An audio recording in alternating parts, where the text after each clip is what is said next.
Viral bos Bluebird nyamar jadi sopir taksi keliling Jakarta cari penumpang. Aksi Sigit Djoko Sutono itu menjadi viral di media sosial karena menyamar sebagai sopir taksi dan harus mencari penumpang. Sama seperti sopir taksi pada umumnya, Sigit Djoko Sutono juga harus merasakan ngetem dan kemacetan ibu kota di balik kemudi. Momen penyamaran Sigit Djoko Sutono menjadi sopir taksi diunggah olehnya melalui akun Instagram pribadi @sigitdjokosutono. Sigit Djoko Sutono mengaku sudah mendapatkan 6 penumpang.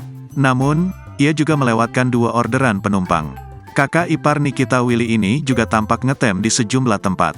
Di tempat ngetem, pria 52 tahun itu bertemu dengan beberapa sopir taksi Bluebird.